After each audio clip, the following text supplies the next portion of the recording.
What's up, listener? Thanks for pressing play. This week on the Jock and Nerd podcast, we're talking early reactions to the Venom movie. We've got trailers for Dark Phoenix, Into the Spider-Verse, and Daredevil Season 3 on Netflix. Fox shuffles around a bunch of movie release dates, and we got some casting news for the Birds of Prey movie. Plus, you're going to get our review of the second season of Marvel's Iron Fist on Netflix, listener voicemails, emails, and a bunch more, all in this edition of the Jock and Nerd Weekly for Thursday, October 4th, 2018. Check. Check one. All right. This is for all you fans out there. Let's give it up. We're jocking, we nerding. We're funny, disturbing. We're jocking, we nerding. We're spoiler alert. Oh yeah. We're jocking, we nerding. We're funny, disturbing. Oh yeah. We're jocking, we nerding. We're spoiler alert. Yahoo listener, what's up? Welcome, thanks for joining us, and welcome to the Jock and Nerd podcast. Why am I over-enunciating? I don't know. We're here to give you your weekly dose of comic book and superhero TV and movie news, reviews, and whatever we choose. Jock and Nerd. My name is Imran. My name's Anthony. He's the Jock. He's a nerd. And for a second week in a row, we are without Rug Boy. Wowie zowie! Fuck him. Fuck that guy. Look, the Felty's a little sick. This is what happens when you have a hand up your slack hole. That can't be sanitary. You don't know where that hand has been, Ruggs, do you? Or where that slack hole's been. Or where the slack hole is I feel big. sorry for the hand that was up there. Ruggs, feel better. We miss you, but if you're a new listener, Anthony, we're running this old school. Yeah, this is old school. This is the way it originally started, hence the fucking title of the show. So it was just Jock if you don't and Nerd. like this, go listen to another episode. Back to our roots. I kind of like it because I can't remember the last time it's just been you and me shooting the shit, nerding out, geeking out about stuff. This is great. You know, speaking of nerding out, nothing to do with nerding out. I know it's not in your notes, but there's a big fight this weekend. And we weren't able to do a jock talk this week. Yeah. I'm gonna blow up Chaz's spot. Can we say this? I want. I'm just going to do it. Chaz, it looks like you've had a kid on Facebook, so congratulations, man. Yeah. Did not realize that Chad had a kid coming, but he doesn't need to tell me that. That's fine. But we're friends on Facebook. I'm blowing your spot up, Chaz. Congratulations. Chaz. He's a papa. I couldn't be happier for you. That's amazing. So we didn't do an episode of Jock Talk, understandably. Who knows when we'll do another one? He wanted to do one this week and then couldn't because life. And bro, you had a baby. It's all right. He wants to do one next week, but if he has to cancel, that's fine too. That's fine. Life, babies. I guess that's more important. So I guess there's a big fight coming up this weekend. Conor McGregor's back in the UFC fighting Khabib Nurmagomedov. Habibi. Wow. Who he was a Muslim Dagestani Russian champion, and he's fighting Conor McGregor, and it's gonna be an awesome fight. Damn straight. I hope the Muslim takes it. As a fellow Muslim, I gotta back the Habibi. It is a very quick preview for those that don't follow us as closely as I do. It is like the most classic of classic matchups. You have Khabib Nurmagomedov as a outstanding grappler. Okay. And you have Conor McGregor, who is an outstanding striker. And if it goes to the ground, Khabib will probably win. And if Conor keeps it on the feet, he will probably knock Khabib out. Also for you, Imran, remember when Conor went crazy with the dolly? Yeah, he threw that thing at the fucking bus and broke a window. He was going after Khabib. Oh. So there's a ton of bad blood in this fight as well. So that was a long time. It's been brewing since then, huh? It's been brewing for a while. So they're finally fighting, and the World Lightweight Championship is on the line. All right, man. I can't wait to hear your analysis of this. I will watch that fight. Sounds amazing. Grappler is my versus Khabib striker. Good? Khabib is very good. And even your Nurmagomedov. It's like, because you have to do, it's so amazing. You have to do it Arabic and then Russian. Nurmagomedov. Yeah. But it's Russian. That's all Russian last. But the Habibi is very Arabic. Is Arabic. Yeah. So he's got Well, Dagestani people are very mixed. They're mixed up in there. A lot of Avar descent. Yeah. So there are a lot of Muslim in Dagestan. Are there a lot of Muslim in Chechnya too? They're all Muslim in Chechnya. And some of them are the bad kind of Muslims, if you know what I mean. And some are just normal Muslims. And like Uzbekistan, that whole Central Asia, Europe, kind of the same thing going on there. But if you are a new listener, this is not a geography podcast. What about, is it a pronunciation in Arabic? It is. It is Arabic lesson podcast. It is. We are, and we're going to get into this week's Arabic lesson. That's Russian. But if you're new, definitely check out our website. The show notes can be found at jockandnerd.com/242 because we have a lot of news to catch up on, and everything we talk about. There'll be links in the show notes so you can follow along. Let's get to the news. The Jock and Nerd Podcast. Oh, listener, in your present time, Venom is out into the wild. It is released. In our present time, which is your past, all we got are early reviews, and we do have a Rotten Tomatoes score. The movie, this thing seems to fluctuate. It's fluctuating in the wrong direction. It's at 29%, 4.4 out of 10 average rating. We'll be reviewing this most likely next week. Yes, we will have a full review for you next week. But Anthony, have you checked out the early reviews, what the critics are saying so far? It's I've hilarious. kind of stayed away than just some of the headlines. Yes, that's all I read. Some of the headlines are pretty funny. They're great. One calling it a literal turd in the wind. One saying the dumbest movie of the year. But some also not as harsh. But what I found was the craziest was the comparisons to Catwoman and Ben Affleck's Daredevil, and saying this movie slipped through a wormhole from 2004. I mean, I've been saying that on the pod. No, it's pretty much what we have been saying. Seems to be the case. But I'm going in with the mindset you told me off air, which is it can't possibly be worse than Catwoman, and we've just reviewed Catwoman and the Predator. Yes. So it can't be worse, right? Do you really? It's got to be better. I'm so primed for this movie after sitting through the Predator. Are you going to do our 40X? I don't know if I'm going to make it out for this one. It's kind of far, and my week is busy, and I want to check out 40X out in Kearney so badly. But I think I gotta see this movie as quickly as possible because it just seems to be a train wreck. But having just done What the Fuck Happened on Catwoman and reviewing The Predator, I'm ready to enjoy a bad movie, finally. Basically, just forget everything you know about Venom and go in there, and I'm going to be like, show me your Venom.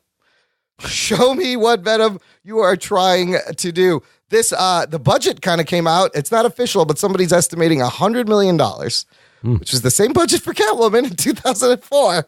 Wow. They're still saying it's going to take the number one spot this weekend, an estimated $60 million opening weekend domestic, and possibly 175 worldwide.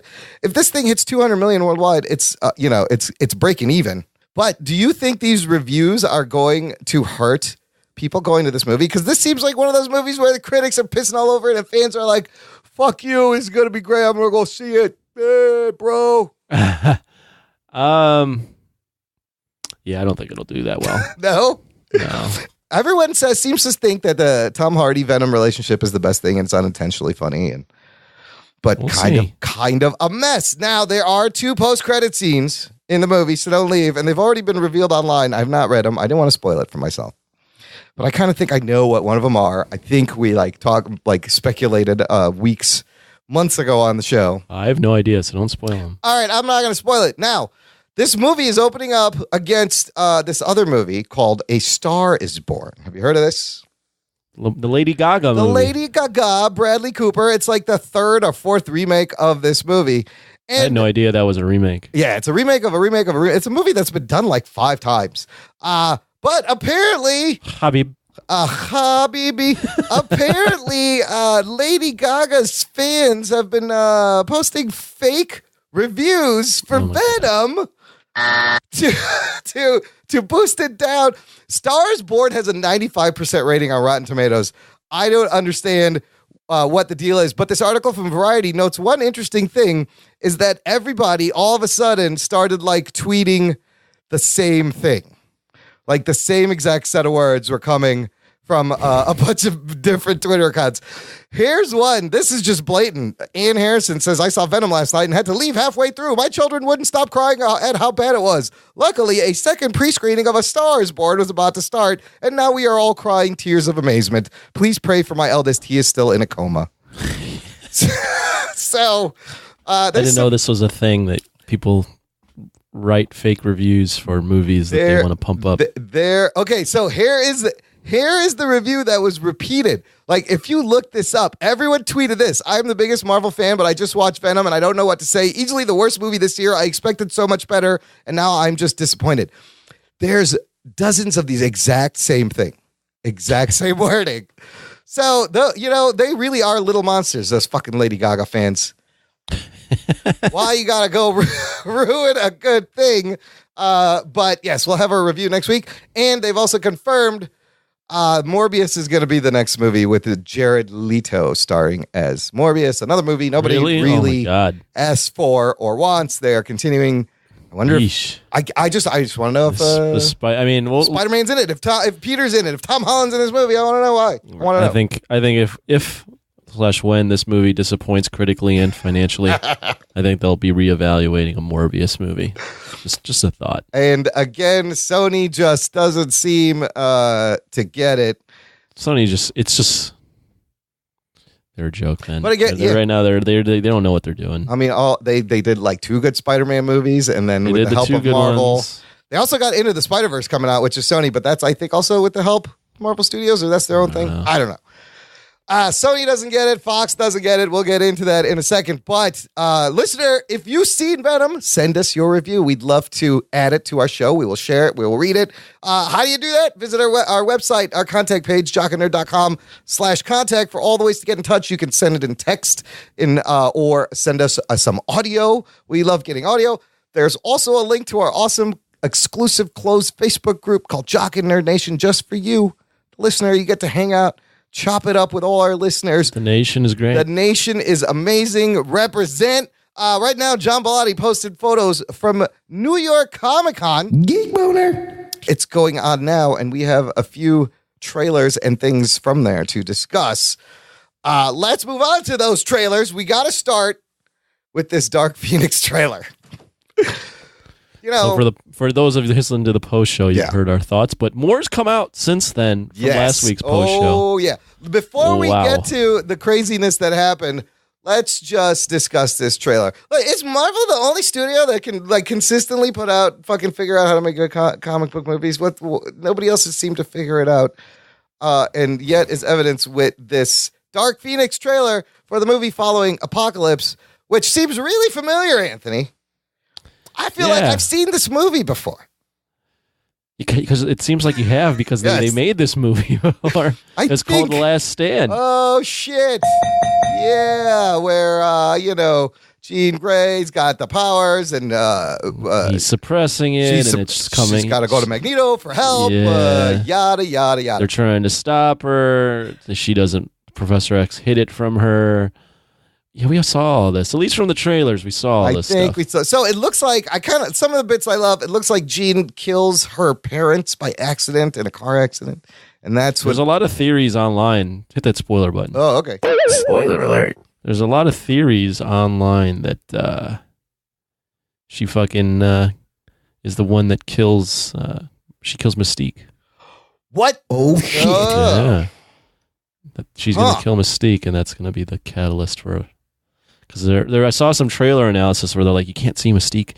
Mystique's not in a lot of all the shots. Like they're theorizing they're hiding her. That's how she gets written out, because she gets killed.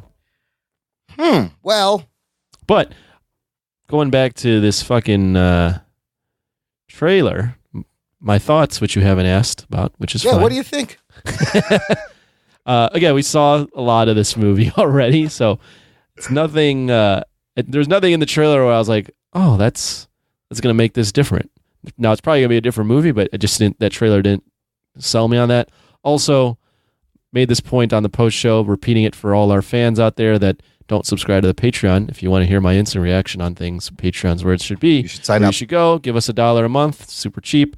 We haven't been with this cast long enough for me to really care. I'm talking, and not James McAvoy or Fassbender or Jennifer Lawrence. I'm talking about the new X-Men, like Storm, Nightcrawler, what's her face? Beast a little bit. Who else do do we have this, in here? this new Jean Grey's played by Sophia Turner. Yep, like we've only seen her in one movie. Yep. So for me, and she wasn't even like the focal point of that movie. And it was already like teased in there that she's the part Phoenix. So for her to start going bad already, I'm still not invested enough in her as a character to be even care that she's going bad. I mean, great, you got a team, but many of these characters barely had lines in Apocalypse. Yeah. And it didn't do well. And Apocalypse sucked. Yeah, Apocalypse was not good. So, like, after that, what kind of, faith do you have in the audience? Here's another big problem. In The Last Stand, at least they had Wolverine delivering the final blow, which was, like, kind of from the comics, and it made sense because there was that little love triangle. This one, apparently, Scott we have to build a relationship between Scott and Jean. They just met each other. Know Scott. Yeah. No, we don't know Scott now. He's going to fall in love with her, and what do you think of these costumes? I don't like these costumes.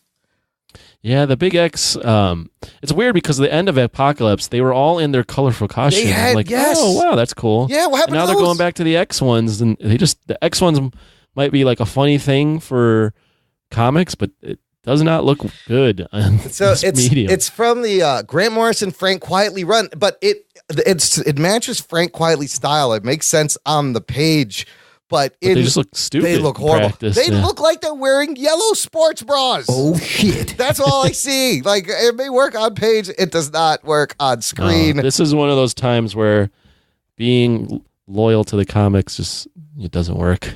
It's not working. It's running out of steam. And even this trailer, like, I had no reaction to it. I was just like, yeah, that's the problem. That was the thing is I watched that trailer and I wasn't excited. No. I wasn't mad. I was just like, okay. All right. You're doing this again. This movie's happening again. I hope there's more space stuff. There's one shot, so maybe that's what they're hiding. There's a big spaceship, because there's one shot of the spaceship the Blackbird going onto outer space, but that's it. And also, the Phoenix is in her, not like coming from a cosmic force, so I don't know. They need... Yeah, I think there is going to be a space element to this. I think the Shi'ar are going to be in this, so... Well, let's talk about the fact what happened the day after... This trailer I could not believe when you texted me about this. Yes. Check this out, listener. If you're on the group, you've seen this. If you haven't, try to follow along. Dark Phoenix trailer comes out the day after Fox announces a lot of movie shuffling. Oh, shit. Alita Battle Angel. It was the day before, right? No, this is the day after. Oh, yeah. The trailer came out the day before comes all out, this you're news. like, yay, and it has... And what does the trailer say when the movies come out? February 14th, 2019. Right. Valentine's Day for an X-Men movie. Okay, we're like, okay, fine. February. Alita Battle Angel, which was supposed to come out on that super crowded December 21st, now is coming out February 14th, 2009. Probably the right mood. They've pushed Dark Phoenix back from February 14th to June 7th. 2019. So this is the third time, first of all, this movie has been pushed back. Now, I don't know if this is a good or bad thing. I could see both sides. What I've heard is that they need more time for CGI. The thing is, they gave so many reasons. One of them's got to be bullshit. They need more time for CGI. They may be reshooting things. They wanted to get better IMAX screens, and then the all-important Chinese market. They want in February. It's like Chinese New Year. They didn't want to deal with that. They wanted more screens in China, so that's why they pushed it. But when you give out so many reasons for doing this, it seems a little bit suspicious. I mean, it's the third time this movie's been pushed back.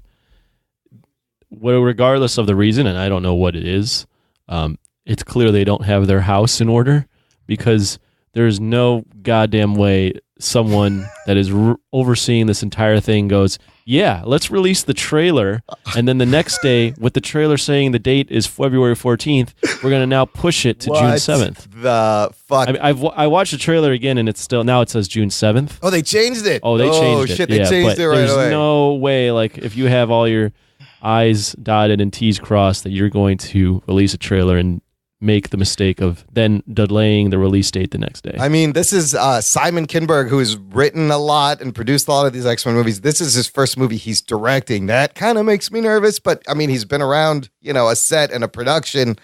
But This either means they have a lot of faith in this movie or they have no faith. I don't know. It could go either way. I think it's just that they've just gotten bought out by Marvel. Yes. And they're trying to figure their shit out, and it's just not everything's right. The shit isn't running smoothly. I just imagine Fox is just scrambling. Like, I bet you hear, you know that noise in the Flintstones when Fred's running?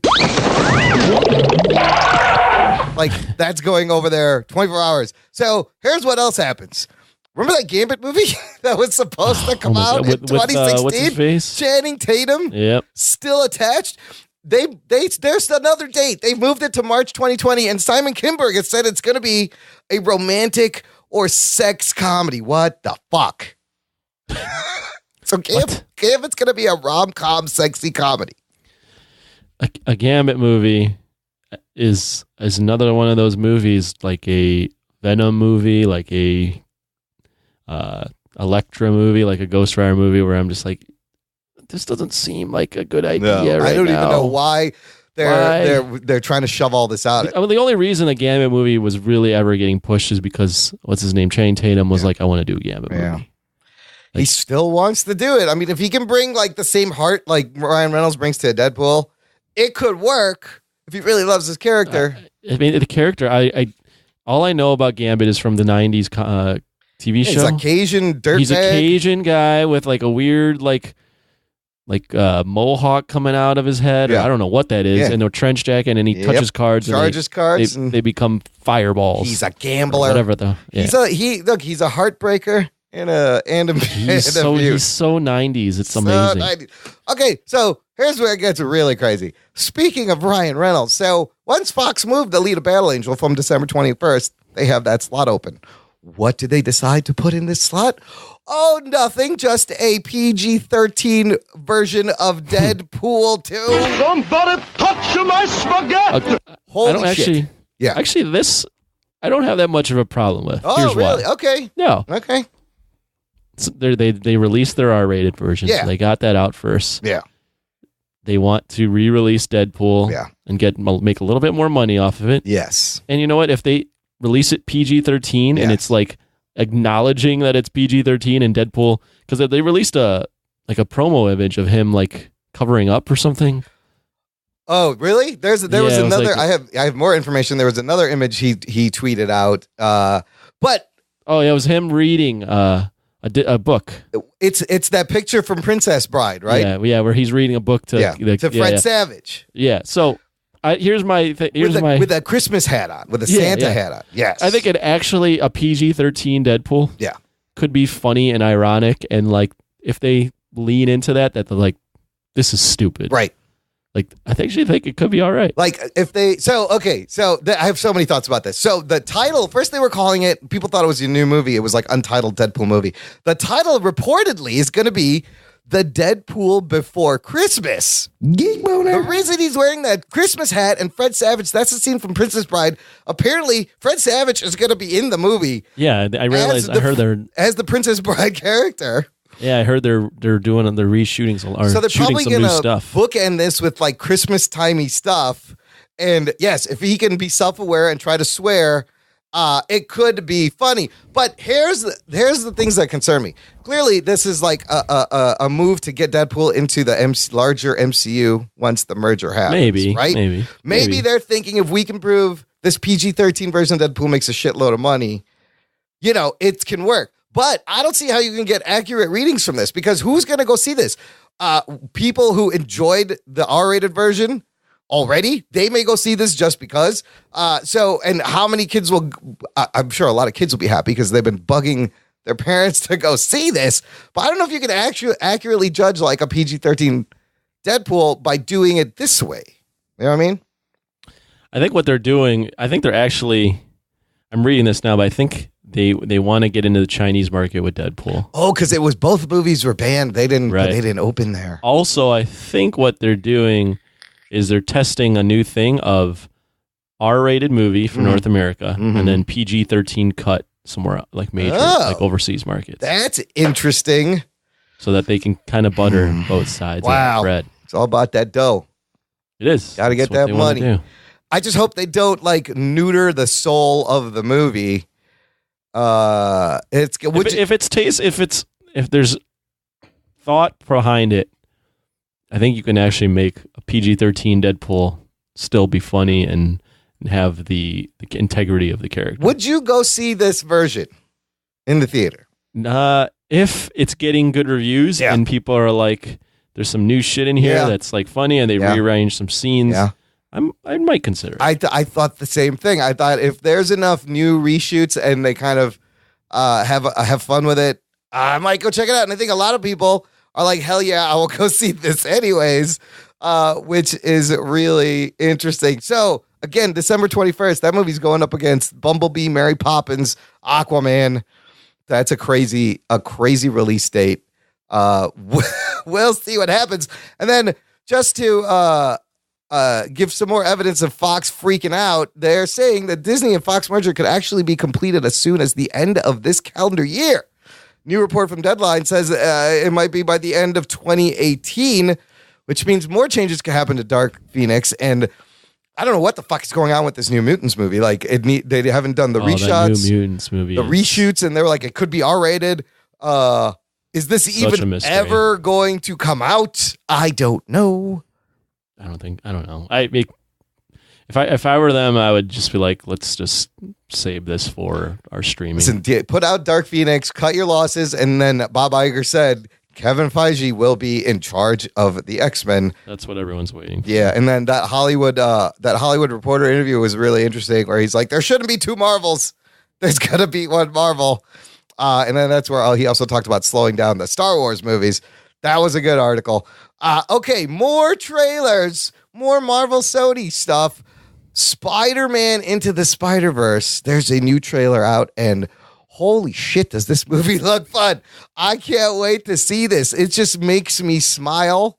Geek boner. Watching the joy in this. Anthony, what'd you think of this one? We get a little more story and a little more looks at different Spider-Man from all over the Spider-Verse. Yeah, I guess the title rings true. There's just a bunch of different parallel Earths with Spider-Men and women that are now meeting up in Spider-Pigs. Yes, Peter Parker. I mean, it looks fun. I mean, I'm going to be honest. It looks well. It looks fun. It looks well done. It's cut well. I enjoy all the voice acting. But other than that, really, I'm not like. I think maybe it's just because of the platform of it, or it being animated. It just doesn't. It doesn't excite me as much as a live action trailer would. I mean, I'm not like jumping out of my seat going, I have to watch this. Sure. It's just my personal preference. And I mean, I think that's the thing. Are a lot of people going to turn away from this because it's fully animated and maybe not like a real thing? Like you always, we see these anime movies like, that's like the Lego Batman. Yeah, it's a Batman movie, but really, is it? It's just it's own thing. I mean, these animated movies do really well if they're good. But this looks like it has so much heart and so much fun. I love the voice cast. You got Nick Cage, John Mulaney, amazing voice cast for this. Now, I read this theory on I think it was CBR Comic Book Resources, and it's really interesting. Could this Spider-Man be? You got Jake Johnson from New Girl voicing Spider-Man. Is this an older Tobey Maguire Spider-Man? Is this that universe?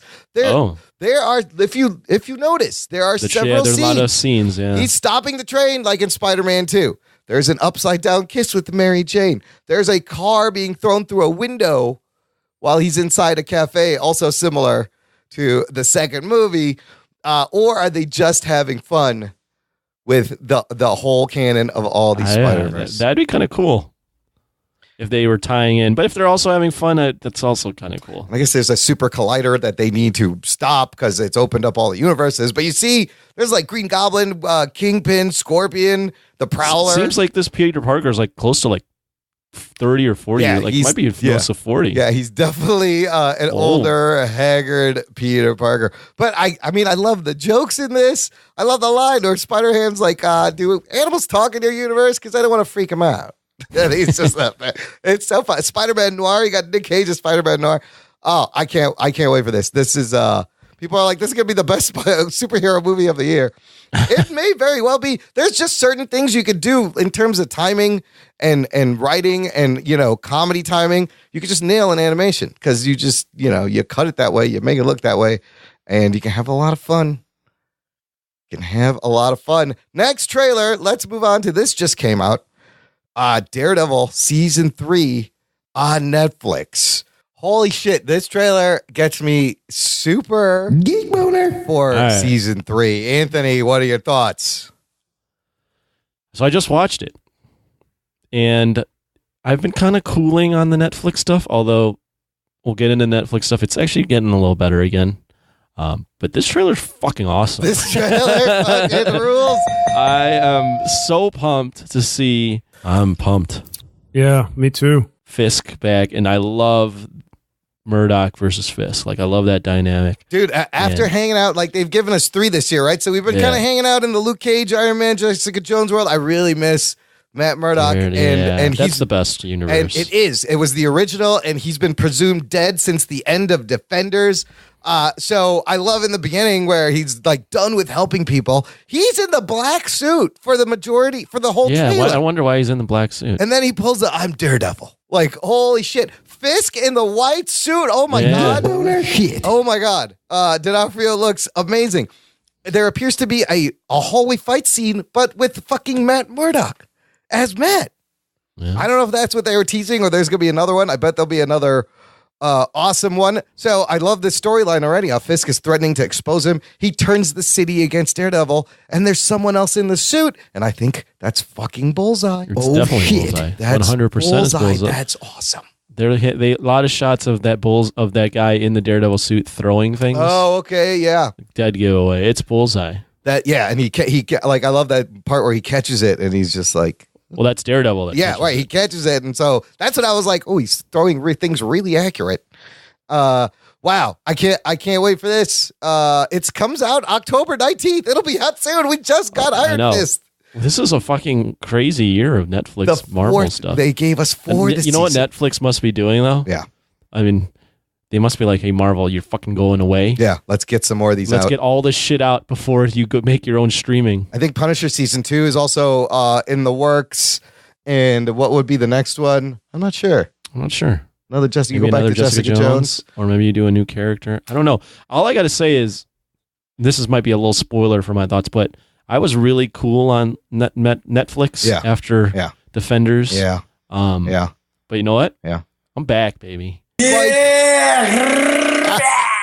I'm back on the Netflix Marvel stuff. Charlie Cox, Vincent D'Onofrio. Not only this, they're gonna bring it. I'm spoiling. I liked Iron Fist. Oh shit! Hold that thought. We're not there yet. I liked Punisher. Yeah, and I liked the last season of Luke Cage, and I liked the last season of Jessica Jones. Yeah. And this is a return to baby. Yeah, we're back. Good. I'm so glad. I was so sad. You were like, I don't know about these anymore. But I think this is gonna get a lot of people back. I love the black suit. Can't wait to see Daredevil. There was I saw something online. There was a poll, and like across all ages, like what people prefer on Netflix. Yeah, and like across all ages, Stranger Things was number 1. Oh, interesting. But for the young kids, Daredevil was number 2. Oh, the kids like the Daredevil. They like the whole. By kids, I say millennials. Daredevil is the shit. Last bit of actual MCU news: that movie, The Eternals. They're making an Eternals movie. They have unbelievable. Right. First of all, it's a movie about celestials and crazy cosmic powers, which could open up. That could open up the way into the mutants. They could create mutants. But directing this movie is a female Chinese filmmaker, Chloe Zhao, who did a movie called The Rider. And this is an amazing pick for a superhero movie. I believe she's like the first ethnic filmmaker. That's awesome. To do a superhero movie. Hopefully she's qualified. She's done like independent movies, and I guess that Rider movie did well in at Sundance and at festivals. But I love the diversity of this pick. They have Captain Marvel also has co-directed by a woman, and they tapped another Kate Shortland, female director, to do Black Widow. So this is great. Now, not to leave DC out with female directors, That kind of leads into our DC segment. Birds of Prey is going to be the next movie that's going to come out after Wonder Woman 1984. Really? Yes. This is happening. They've given it a date, February 7th, 2020. Okay. This is being directed by Kathy Yan. She is a Chinese-American female director. Hey, Right? look at the What the Chinese fuck? people. This is great. I love What's going this, on here? right? Get them out of this country. Build that wall. What happened Build to the that wall? wall, and they have those Chinese people pay for it. Look, this, and also, They got a great wall, though. do you think that they're also thinking about the Chinese market going, hey, we got a Chinese American. Same thing with the Turtles. I don't know. That's gonna be huge. I would when it hope they're opens in just China. I would hope they're just hiring these people because they think they're super. Because they're good. In the terms of Marvel, they usually pick directors well. In terms of DC, they're getting better. We'll see what James Wan does with Aquaman. But Birds of Prey also has some casting news. Very exciting. Margot Robbie, of course, coming back as Harley Quinn. Mary Elizabeth Winstead is playing Huntress.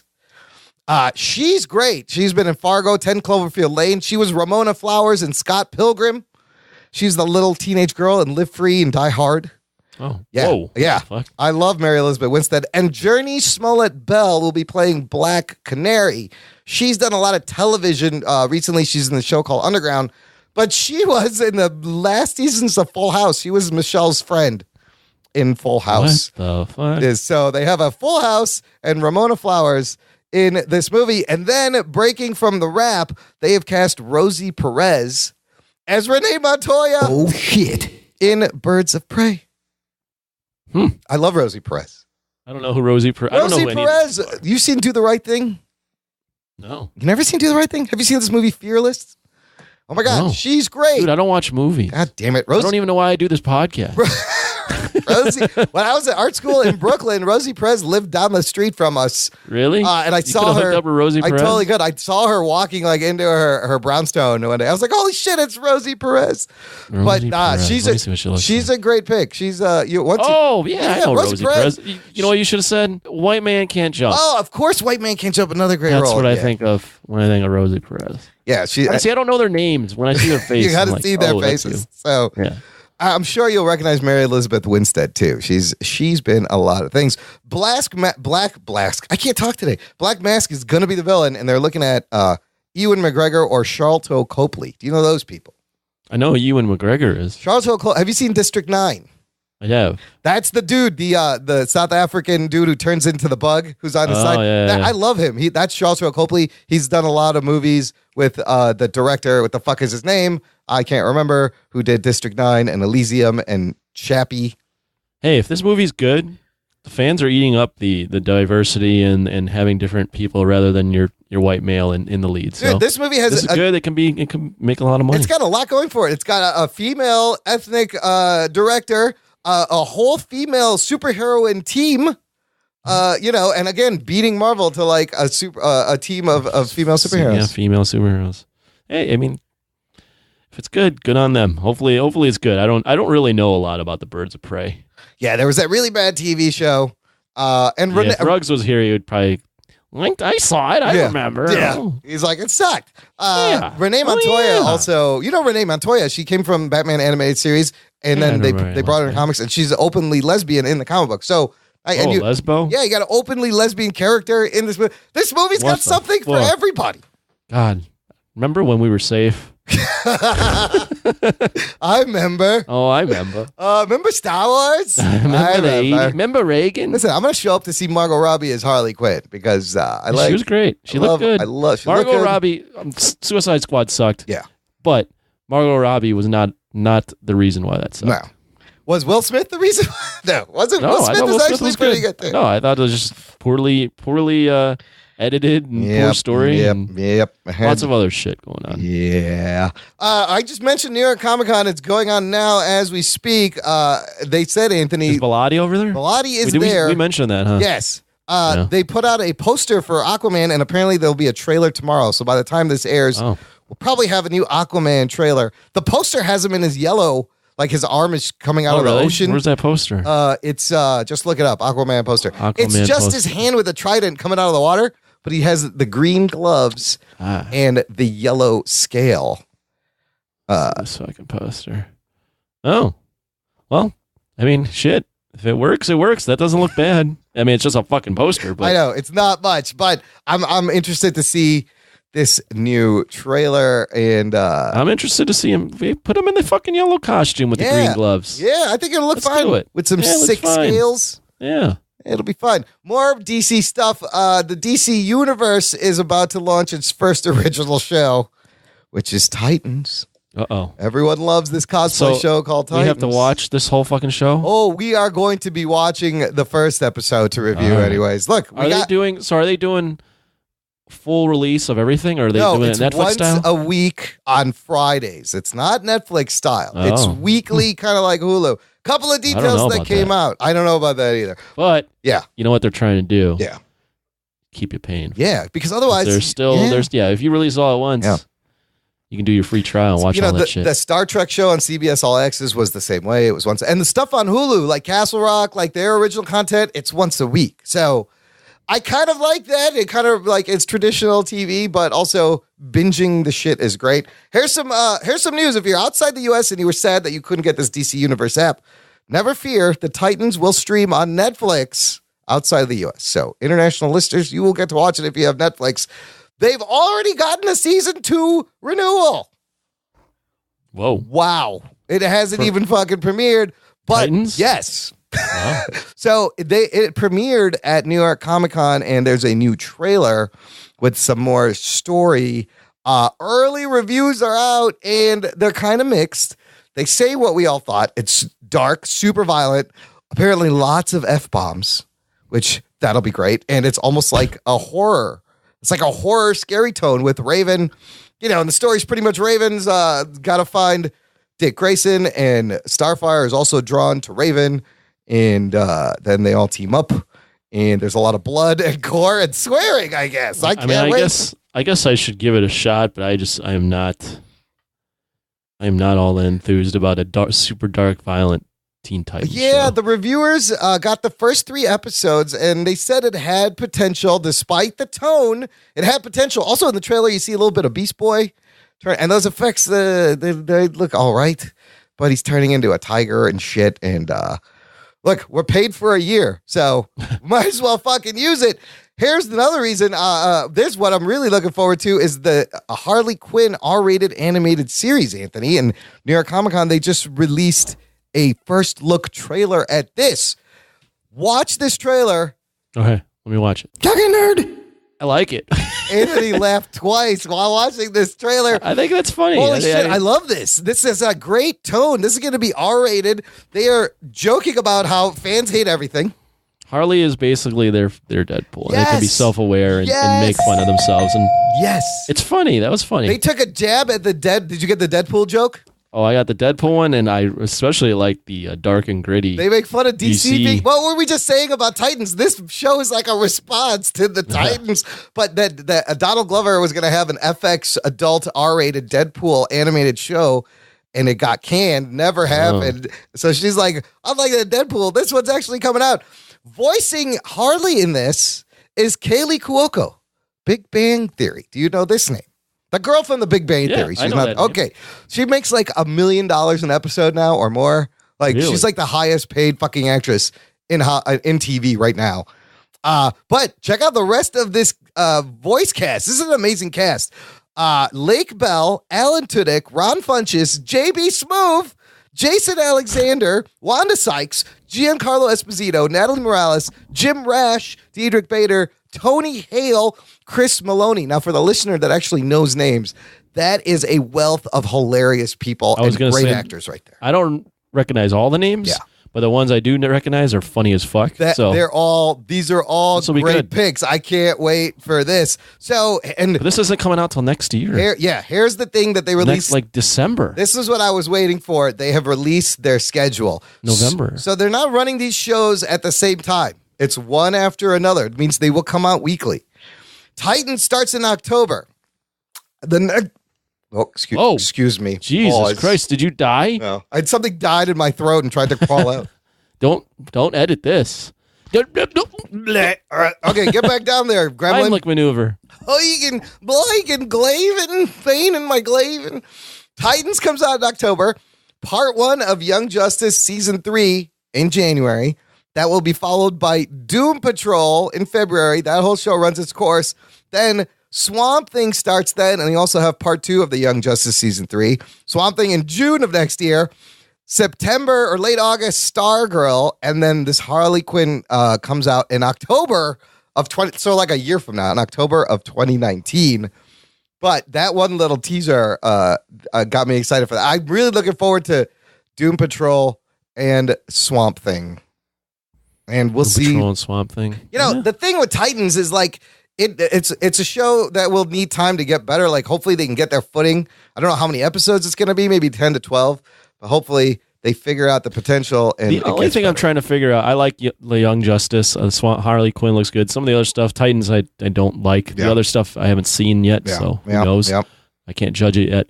The only thing I'm wondering is for the DC universe, we've already paid for it. So DC, you're welcome. Yep. But like, what's going to keep someone to stick around other than these shows?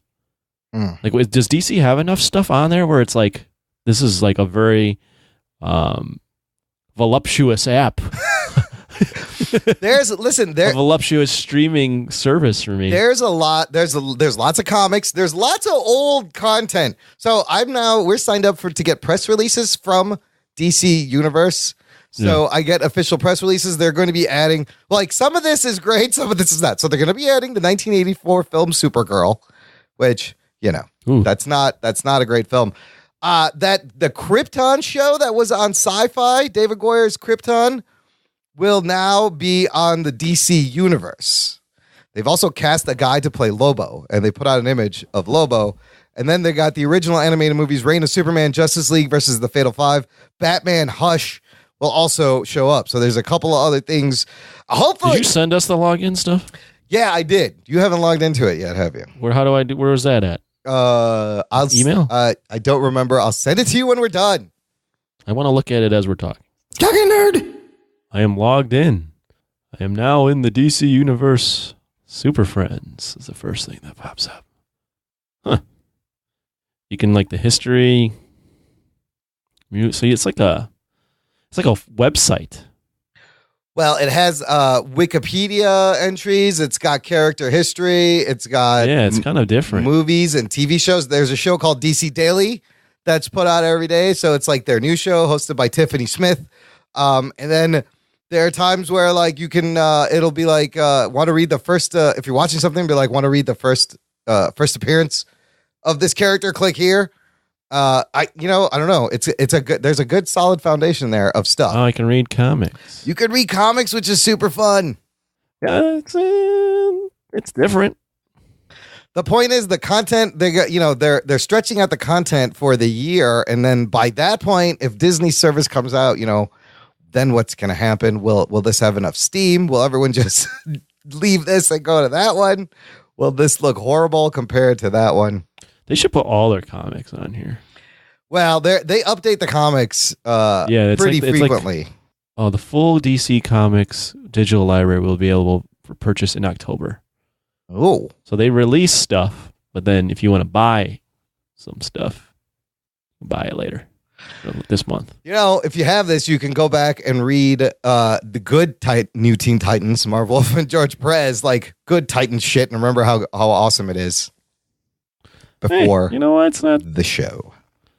I can't hate on this. This is a valid attempt. All right, that's it for the news. We're going to take a quick break, play some promos, and we'll be back with the Irony Fist Season 2 review right after this. After these messages, we'll be right back. Hello, this is Storycrafter Mike from the Steamrollers Adventure Podcast, and you're listening to the Jock and Nerd Podcast. Hey, Michael, between the two of us, I think I am the jock. You're actually more like Rug Boy. Nope, I am totes the jock. Okay, then who are the Pittsburgh Steelers? A marauding band of aliens who use giant laser cutters to carve off a slice of Pennsylvania to take back to their home world. Hey, Rug Boy, if you ever want to come moonlight on our show, we just had an opening. What? Good evening, ladies and gentlemen.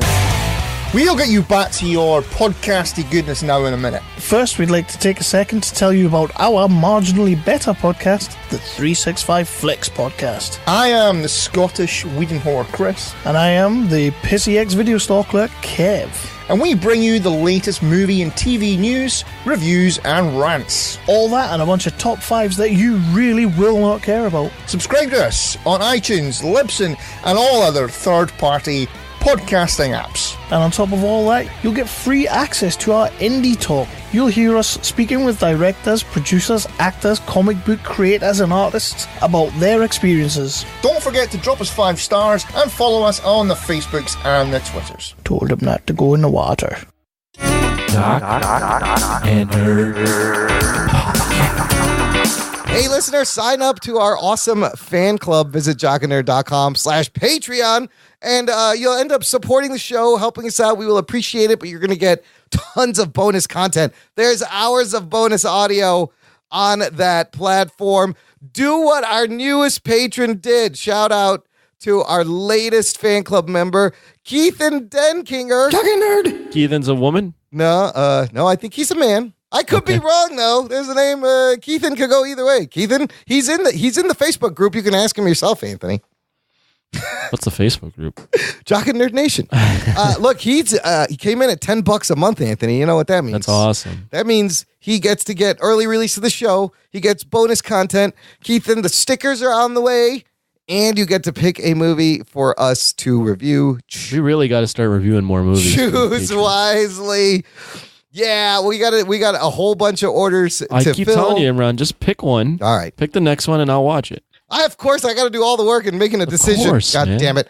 Fine. Make the decision. Hey, just look, don't worry, everyone. Your movies will be reviewed. Sign up right now.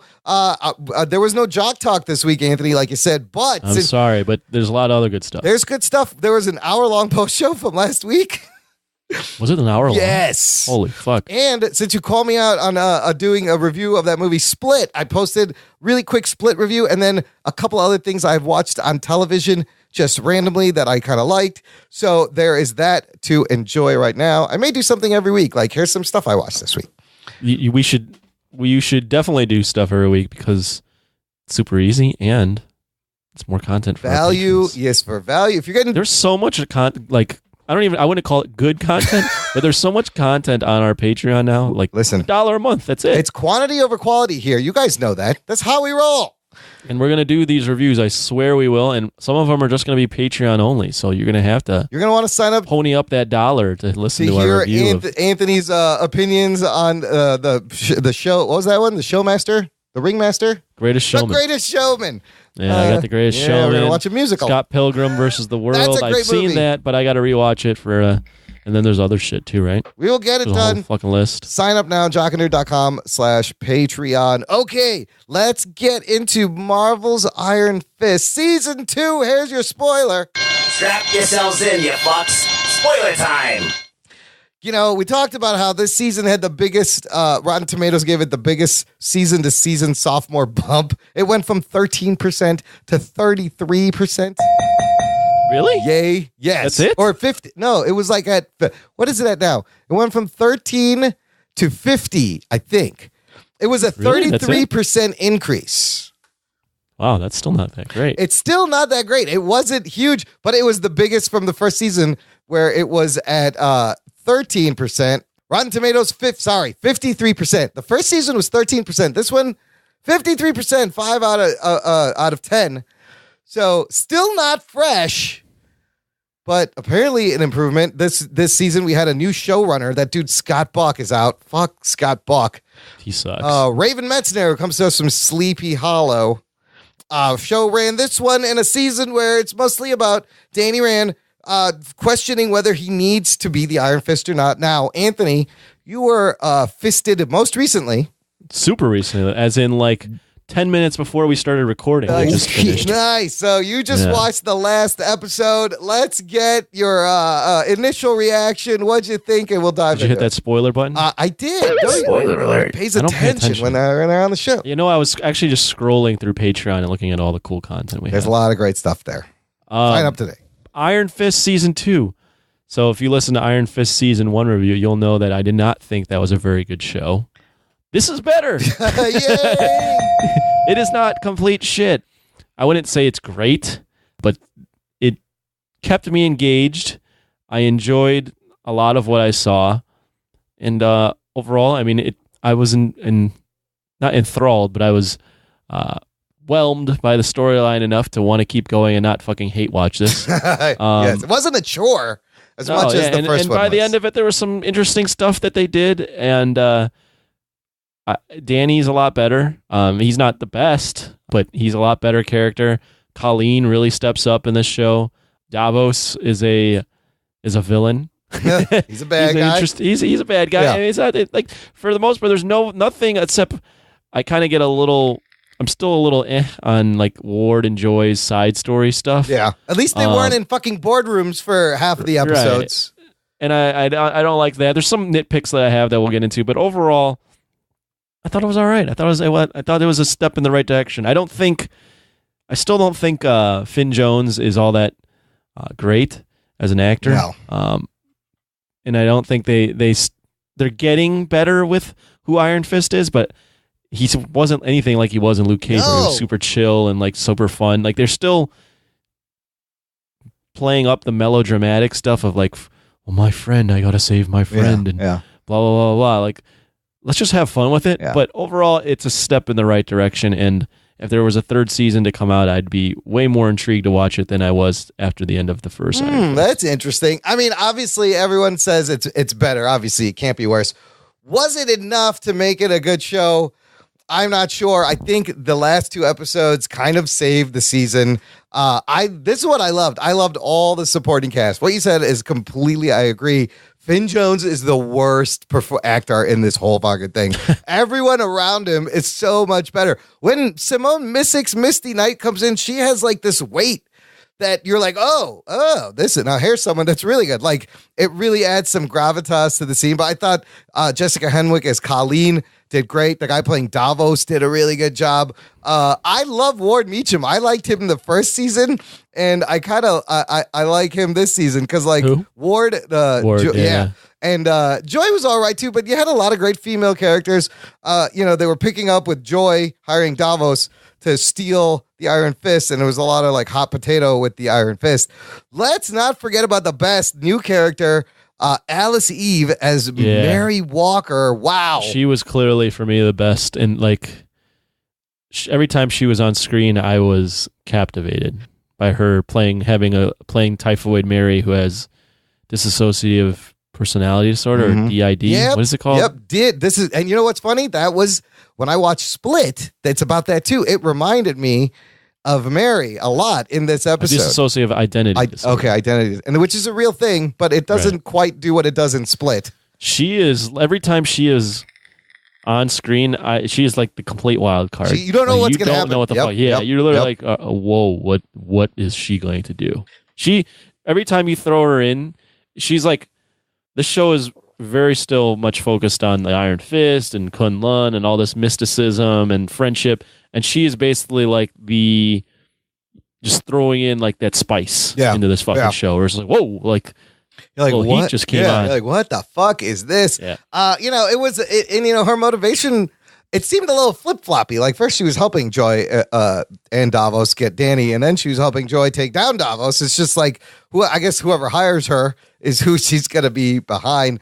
I'm excited about that reveal at the end where there may be a third alter in her. Oh, it's definitely a third. There's a character called Bloody Mary in the comics that's like a super violent, crazy version of Typhoid Mary. Like, it's another...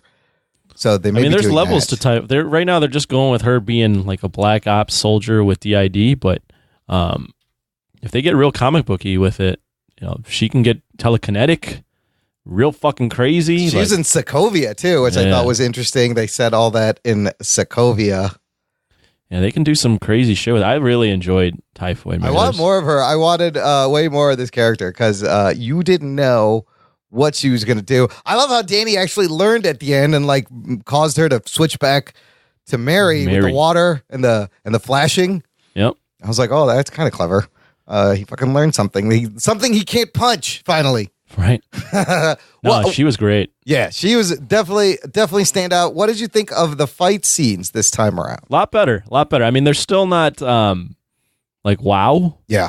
I would hope for a wow, but way better. It's not multiple cut scenes over, quick cuts, not 35 cuts in not like Catwoman. 20 seconds, right? Yeah, they did the same thing in the first season, it looks like Catwoman. Finn Jones and Jessica Henwick and dude that plays Davos. They all at least took some choreography lessons and really got to learn how to at least fight believably. So yeah, it was a lot better. I enjoyed the fight scenes. I read that Finn Jones and the guy who played Davos did the majority of their scenes themselves. Yeah, it looks like it. There's not a lot of like cutaway where there's not them. Yeah. So and Jessica Henwick, I thought her fighting style was really good. So I want to see Daughters of the Dragon. Her and Simone Missick teaming up was great. They have great chemistry. I love the relationships, like Danny's relationship with Ward and Joy's relationship with Davos and Danny's relationship with Colleen. That like in the third episode, just that dinner scene was like very compelling. Like I kind of enjoyed a lot of that stuff. Yeah, the dinner scene was good. I still kind of felt like it was too long, even though it was only 10 episodes. Really?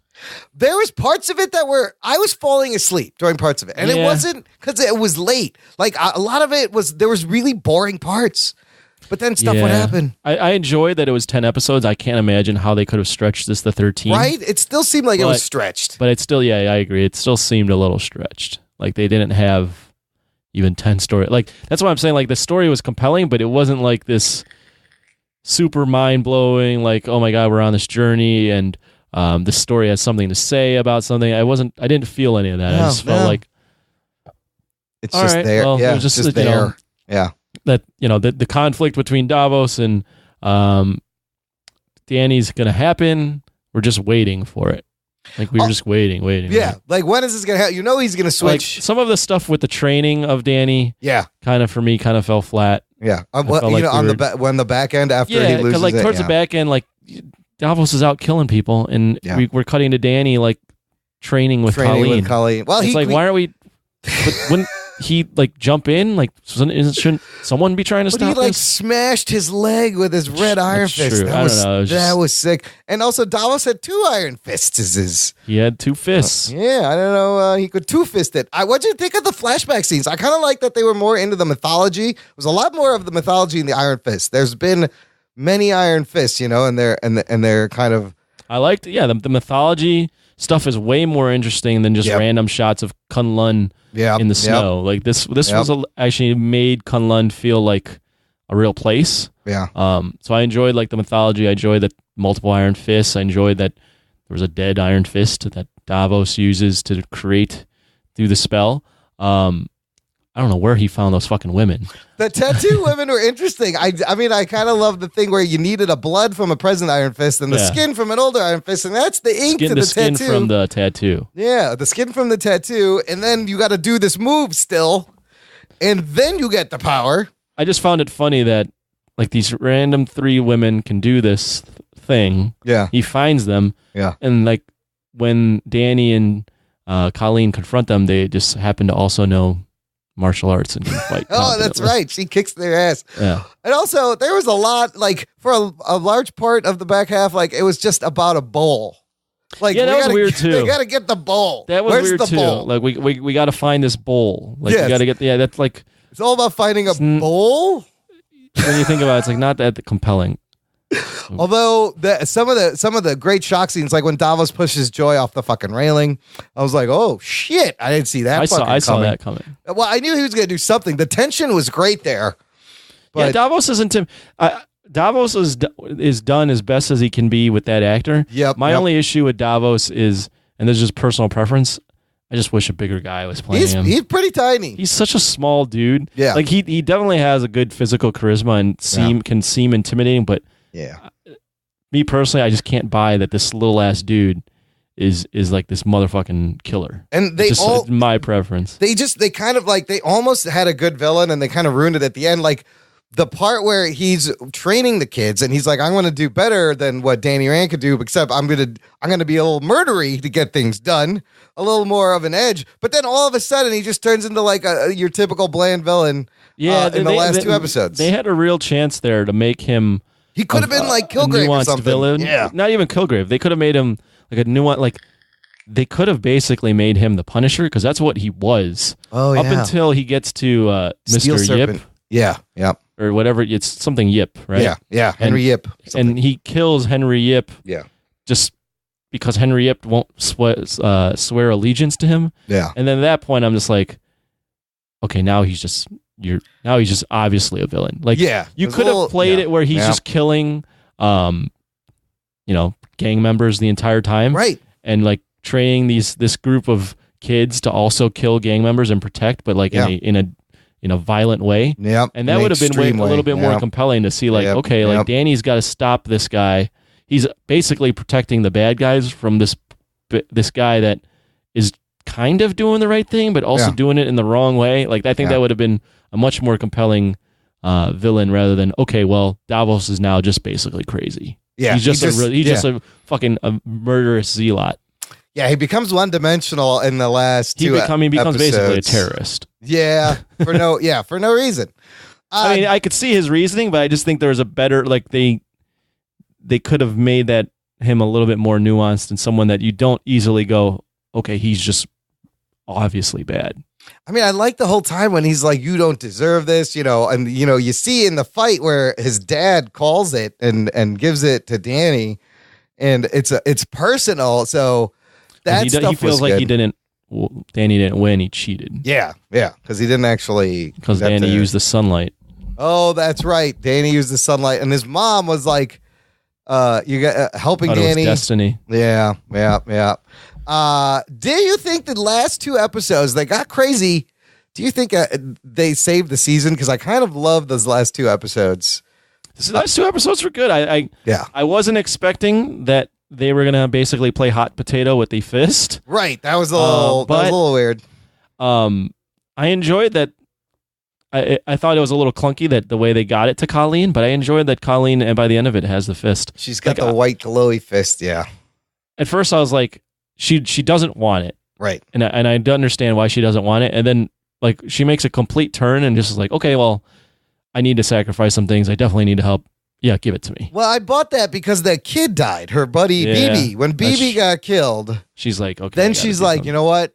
Give it to me. I didn't buy Danny's whole struggle. Like, that's why I just don't think he's good at like that kind of inner tension. Like that the fist is taking over him. Yeah, and I didn't see any of that. I didn't get any of that. Like a little bit, but he could have played that up a lot more. I didn't like that more because it seems like every villain or every good guy, like Luke Cage, and he loses his powers. He doesn't think he needs to be. Not only that, but like Luke Cage and Matt Murdock in their series, like start to just enjoy the violence too much, and now like Danny's doing the same thing. I just felt like they're copying what they've already established with the other two characters. That was one of my other, and this is something Mark Bernardin said on Fat Man on Batman, and I agree, and I'm going to totally steal it. All the shows, while they're consistent in tone, they're almost too similar. It's getting boring. Where the beauty of having these four different separate characters is like one show, like Luke Cage almost did it, where it's like all blaxploitation, fun stuff. But one can be, they don't all have to be so self-serious about, do I deserve this power? I can't, I gotta help. It's all the same shit every fucking show, every season. Yeah, I mean, Jessica Jones kind of stands out from that, but Iron Fist definitely has that Daredevil feel, like a Daredevil light feel. Yeah. Where it's just not as good. There was one other thing that kind of like, just a random thing, but it was something that was bothering me is when Davos is in the community center and like they're ganging up like the Hatchets and the Triads. The Tigers. Yeah. I'm like, if they all just pulled out their guns, just shoot him. Just shoot him. He's not standing right there. He's not being stealthy. He's just walking towards you and then fighting you in hand-to-hand combat until he punches your face off.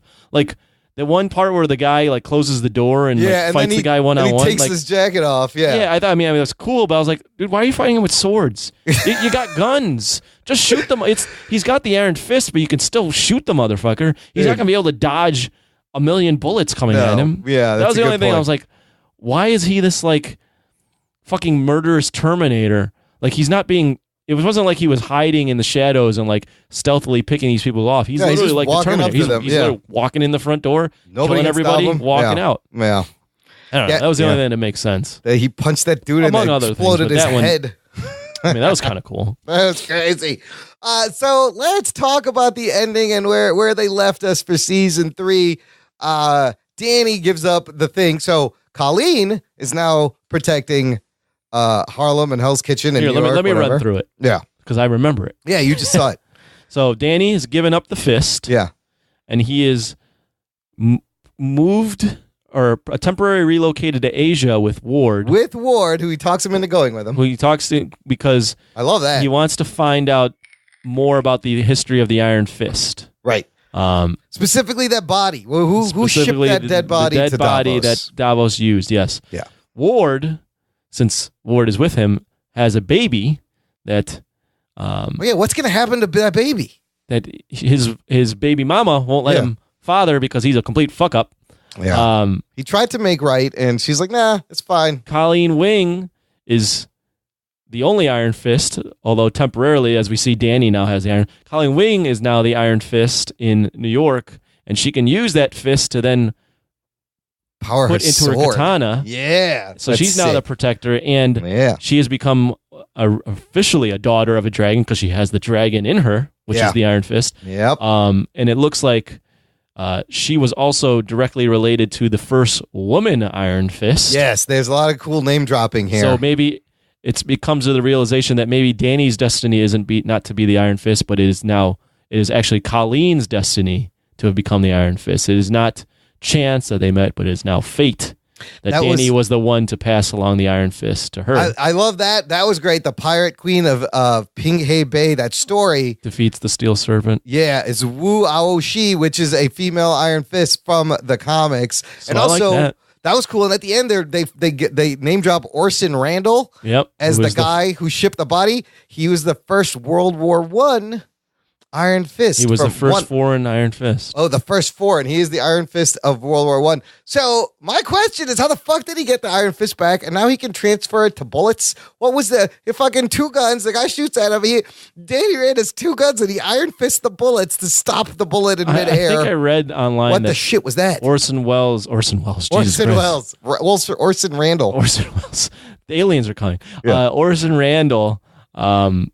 Those are his guns, apparently, and he was able to do that with his Iron Fist. Those are the World War I Iron Fist guns. But I get it. Also, it looks like they're building towards a Daughters of the Dragon show as Colleen and a ton of Misty Knight in this series. Yeah, that's great. And we're also going to get Typhoid Mary is probably going to come back. Maybe not. Maybe in an Iron Fist. Maybe in something else. But she is definitely crazy.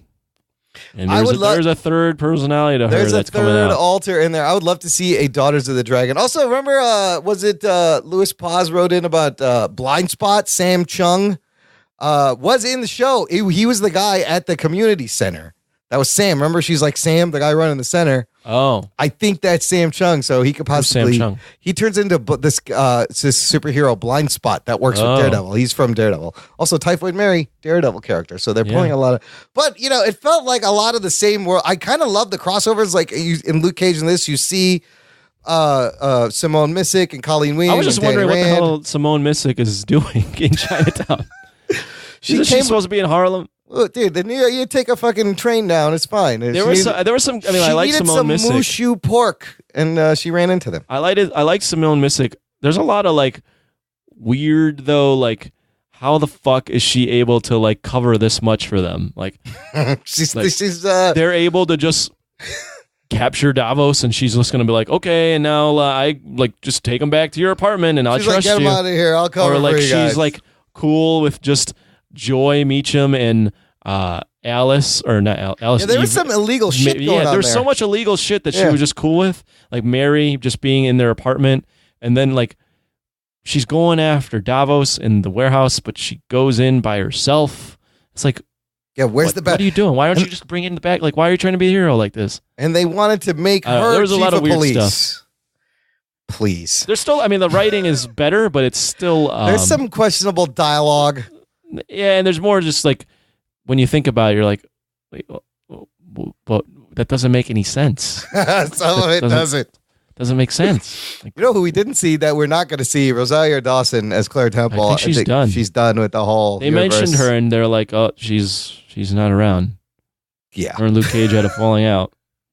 That's it. I'm out. So you think it does deserve a season 3? I kind of by the end I would be in a kind, but I'd rather see like a Daughters of the Dragon or a Heroes for Hire with a Luke and Danny Rand. Yeah, together. Daughters of the Dragon would be cool. Iron Fist season 3, if they're, I don't know what kind of. I was gonna say I don't know. I want it to be like where he's just fucking traveling all over Asia. Yeah, but I remember that scene in Iron Fist season 1 where they shot in China, quotes China, and it was like some dock the Bronx. in the Bronx. Yeah, it's like, oh my god, doesn't look like China. So I don't know. I think there's some interesting, like the mysticism and like the they're really embracing now the comic book stuff, and I'd be interested to see where they go with the history of the Iron Fist, all the different people that were Iron Fist. Maybe Orson Randall is now a bad guy and responsible. They still haven't resolved why Kunlun is gone. Yeah, that's true. And It's maybe still gone. Davos has a redemption arc. So there's still some stuff they can mine there. There is some stuff. I did love the mythology. I would love to see some more of that, and maybe Finn Jones gets better. I think it's the writing, man. There's one cheesy thing though, well, a couple cheesy things, but the one that is fresh in my mind is, although I knew it was going to happen, it played out super cheesy. When Colleen and Davos are fighting towards the end, and they both punch fists at the same time. Oh, yeah. The effect came off really cheesy. And then it throws them both back. Well, it's just like, oh, look at these lighting fists about to hit. It's so Boom. glowy. Yeah. Boing, and it was all yeah. I don't know, but I mean, overall, I don't mean to hate as much. It's still not great, but it's better. It's better. and but I actually could say I liked it. So do you think it was better enough to make it good? I would go with it's good. It's okay. It's okay. It's okay. Well, where would you rank this in the Marvel shows? And is this still the worst Netflix show out of all of them? I mean, it's the worst one. I mean, it's the worst one still. Yeah, it's still the worst one. It's probably, I have it probably better than. Better than I think I have it on the first season. I think I have it right on par with the first season of Luke Cage, maybe a little better. Oh, the first season of Luke Cage was like half that season was really good, and then it took a turn. So I have it above Iron Fist season 1, above Daredevil. Or no, not above Daredevil. Wow, above Defenders. And above Defenders, right around where Luke Cage season 1 is, and then everything else is above that. I would put this, man. I don't know. This is Wagwan. Wagwan. What's that? I love that. Luke Cage season 2. I would put this second to the last, maybe tie with Defenders. That's where I'd put it. Out of all of them. Last? Second to last. Whoa. In first of seasons. Like the first season of Iron Fist. It's up against a lot of pretty okay stuff. Yeah, it's got a long way to go, but good effort. I read an interview and the guy's like, basically, we have to restart this whole show. Like, they did a lot to undo the shitty shit from the first season. That took up like half a season. And then they just kind of restarted Danny Rand's arc. So, if you haven't seen the first season, I think you could just dive in and watch this and it doesn't really matter. He is a lot better character in this season than the first season, he was a fucking baby. He's just a petulant man-child. Yes. This one, he at least is kind of taking responsibility and being a bit more mature, like, okay, I don't deserve the fist. Like, the writers are realizing that maybe Finn Jones isn't the best, and Jessica Henwick might be the real star, so let's leaned on move this over to her. They leaned on her a lot. Also, majority of the time, he has no idea what's going on, his character. He always has that perplexed look on his face, like he's the last one to find out. I just think he's not the greatest actor. I think the main problem with the show is not only him, but I think him, Joy, and Ward. Like, Ward is sometimes interesting. Like, his addiction stuff can be a little bit compelling. Yeah. And it rings true, like, as an addict, for someone that could be an addict. Like, some of that stuff looks like and feels right. Yeah. But like, he's not always that interesting, and Joy is not interesting. So that's like 3/4 of like your top 4 people that are not always the most interesting people. So there's something about Ward that I just find really fascinating. I love seeing Turk again. That was a great scene. Ward. I mean, overall, I like Ward. I think Turk is, every time I see Turk I fucking laugh. He's the guy that should be in every season. He should be Rosario Dawson. Yes, that's what I think. He Just should be have the him running all the thread. time. I love that like every time they need a gun or like Yeah. someone's looking for info, he's always there, and He's it's like, yeah, man. it's always you know, funny. I got what you need, man. What do you think? This is Turk you're talking to. So what kind of bullets do you want? The good bullets. Yeah, the good Okay, kind. here's a box of the Here you good go. bullets. The good stuff. He had armor-piercing rounds and Oh yeah, I like, and it's also, fucking great. and then Ward's just like, remember, keep your shoulders down and bend your knees when you're swinging. And then he was like, And then he's like trying it after. I love Turk. Turk was great. But again, I wish they would shift tone in some of these and just make one that's just completely like a different tone. Yeah, Why not? I agree. Like It's getting too similar. they should have made it doesn't have to be so serious all the time. Like Iron Fist should be a much more fun show. Yeah. Like his appearance in Luke Cage the second Yes. season. Like he was so funny. Which it Like comes when he's fucking yeah. looking at the pipes and he picks out the dragon one, he's like, "This is my favorite." And he's like, you smoke? I Or want he's to like see. takes like or like the little stuff. Like he gets in the barber shop and he takes off his fucking shoes and Yeah, sits yeah. Indian style in the barber's chair. Again, that's all in the writing. You just got to get the person to write it that way. But look, we don't have to wait long to get Daredevil season 3 looks better than the second season. It may even be better than the first I hope season. that looks amazing. Holy shit, it looks amazing. So we got through this and we're getting that in shortly in 2 weeks. All right, let's get to the mailbag. Before we do, Straps yourselves in, you fucks. Spoil it. Oh wait, that's not no, it. we already did that. Oh, But if you, listener, you want to buy some merch, you want a t-shirt, you want a Geek Boner t-shirt, Spoiler Time, or the logo, you want to wear Rug Boy, there is a sale going on at our shop, jockandnerd.com/shop. We'll take you to our TeePublic online store. October 10th to 14th this week, 30% off everything. You'll get $14 tees. Now, I'd say buy these. We don't really get a lot of money from the shirts, but you are helping us out by advertising the show. Just wear the shirt, go around. People are going to be like, what the fuck is that? And then you can turn them on to the show. That's awesome. That's why you should buy all this merch. Buy it now. Buy it all. You During can wear sale. one of our faces on your fucking chest. You can wear all Or of somewhere our, else. or all of our faces. We got a bunch of voicemails and emails. Let's start. I'm going to go in order. I've been saving these for like 2 weeks. So a lot of stuff on old episodes. We're going to start with Lewis Paz. What's up, guys? It's Lewis. Great watch and review. I personally think it was a really good movie. A great movie. I guess that doesn't really coincide with what you guys think about it. But, I mean, I never had any kind of preconceived notion going in. I didn't read any of the source material or the original comic book, so it was my first exposure ever to that kind of story. So I came away with it really happy. I thought it was a great movie, but whatever. That's irrelevant. Dude, I wanted to know what you guys think about the Space Jam sequel with LeBron James starring in it and Ryan Coogler trying to direct this thing.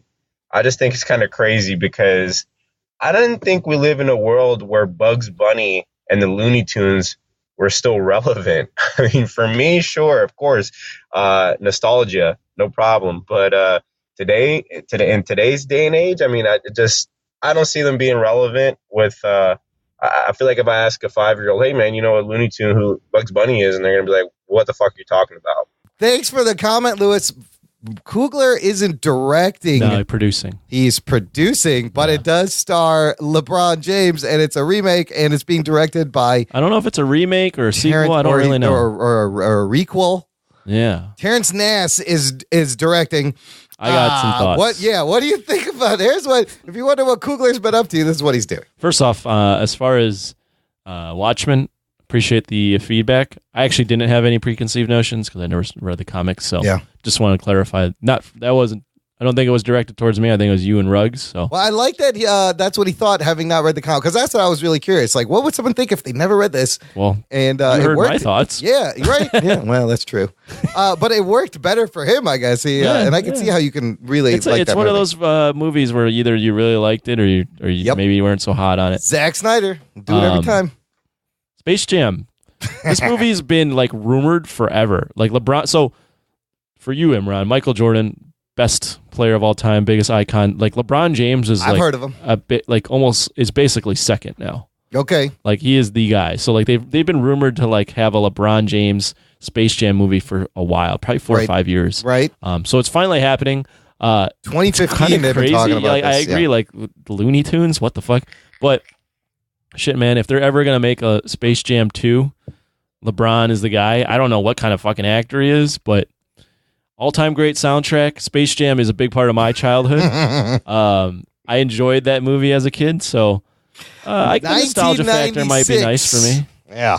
Yeah, I was 9 years old. It made $230 million worldwide. Larry Bird. It was such a fun movie.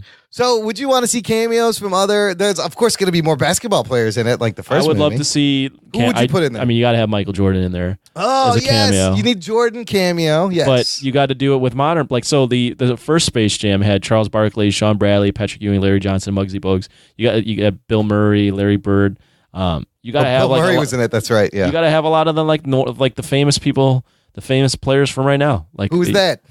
I mean, you got to put like Joel Embiid. You got to put maybe Dwayne Wade, maybe Kevin Durant, Steph Curry. Like maybe not all those guys. They might not be able to get all those guys, but I mean, you got to get those. You got to do it the same way they did it back then. They got all the players that were good during that day. And put them in. The movie wasn't great. It was just a ridiculous story of aliens coming over and taking over the bodies of these players and playing against Michael Jordan's team for like Earth or something. I don't know. I mean, it doesn't fucking matter. When you get athletes to act, like you got to walk in knowing, okay, these are athletes, and they're trying to get them to act. It's not going to be smooth. But I think, look, as far as Bugs Bunny being relevant, I don't know. Growing up, there was always, I feel like these are timeless characters. You had Disney and the Mickey Mouse, and then you had Warner Brothers and their whole cast of characters. And the Warner Brother characters were a little more edgier. They're a little more snarky. So I loved, Roadrunner and Coyote and the Bugs Bunny stuff. I think they're timeless. Even for me, I mean, growing up, the Disney characters and the Looney Tunes were like 1 and 1A. Like I didn't know that one was more popular. I thought they were both like, and sometimes I get them fucking confused. I'd be like, no, is Donald Duck or Daffy Duck? Yeah. But I think all these characters for me are still relevant. I don't know how kids feel about them now.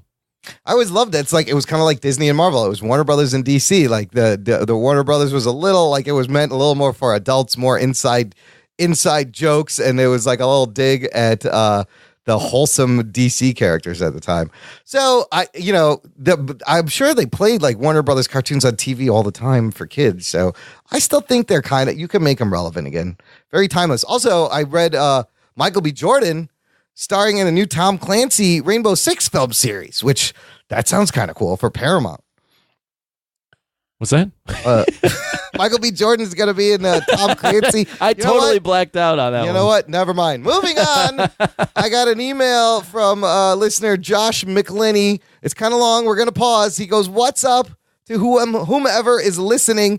I'm about to bring up some stuff from some older episodes, but I thought you all may enjoy it. A couple of episodes ago, the new Eminem album was discussed, and I love Kamikaze and the banter about it between you guys. I enjoyed the music talk. Maybe some music updates sporadically when it involves any geekery. Anyway, Anthony mentioned Eminem being an old grump shitting on all these young rappers. Em actually came out and said that people constantly complained that they wanted the old Eminem back. Then when he raps the way he used to, people say he needs to grow up and act his age. So Kamikaze was a big old fuck you to the mumble rappers as well as the hypocrites bashing him for everything he does." Let's pause there. I love fucking Kamikaze. He's still great. I'm still listening to it. I have it in my iPod. It comes up. I fucking love the songs. Anthony, but more music talk? What do you think? Oh, is he asking for it? Well, he said he enjoyed the music talk. Am I talking to myself? I'm fucking talking to myself. I was sending a text. Somebody touch my spaghetti! Of course you are. Okay, look. Here's the Eminem album we discussed. Yeah, so more music. The thing is like I listen to a lot of music, but I just don't really. I don't keep up. Like I think you guys keep up more than I do. Like when new albums come out, like everyone goes crazy. Yeah. I'm not the type of let's go like I'm gonna fucking listen to every song on this album. I used to be like that. I'm just not that guy. I haven't been like that in a long time. Here's some quick music talk. Did you see the SNL's season premiere this season? All I saw was Kanye dancing around in a fuck dressed is like a water bottle, and I was like, "Is this a fucking joke? What is this?" He's insane. Yes, we know he lost his mind, but is this what the kids want? He's wearing a giant Perrier bottle. The other mumble rapper fucker's wearing a Fuji water bottle. Oh, yeah. Like, is this going to be the new Halloween costumes? And in the video, they're wearing these giant, like, it looks like Minecraft in real. Like, what the fuck is this? What is this? What happened? I don't understand any of that. It was the most perplexing performance of a song I've ever seen. And apparently he went on like a pro-Trump rant at the end of the show. He did, yeah. And they got it cut off. Because he's buddies with Trump, dude. They hang out. He's gone there. And SNL is so liberal. Like, that's not the place to do that. So I don't know if that got under his skin, but wow. Yeah. He's a fucking maniac. I don't understand what he's doing. Kanye's weird, man. There was what's his name? Chris Evans put out a tweet about Kanye. Oh, really? Yeah, he was not happy with Kanye's rant. He basically, I don't have the exact. Yeah. Let me pull it up. Pause. Did it air? I guess it was somebody shot it and it got Chris out. Rock like put it out or someone. Oh, he must put have it been there. Yeah, let me see. Because I think they like cut him off air, but somebody was there and they filmed it, and that. So Kanye went after the thing. Basically, meant like it was Kanye and just was like supporting Trump, and he's wearing his MAGA hat, and well, yeah, he's wearing the fucking hat too. Yeah, and Chris Evans puts out because Kanye put out a tweet also wearing the MAGA hat and be like, "This represents good, and America will be becoming whole again. We will no longer outsource to other countries. We build factories here in America and create jobs. We will provide jobs for all who are free from prisms as we abolish the 13th Amendment." Message sent with love, and it's Kanye wearing the MAGA hat. And Chris Evans, Captain America, puts out subtweeting that there's nothing more maddening than debating someone who doesn't know history, doesn't read books, and frames their myopia as virtue. The level of unapologetic conjecture I've encountered lately isn't just frustrating, it's retrogressive, unprecedented, and absolutely terrifying. So I don't think Kanye's all that smart, so I agree with Chris Evans. Oh my God. So he wants to change the 13th Amendment. You know what amendment that is, right? Which one was that?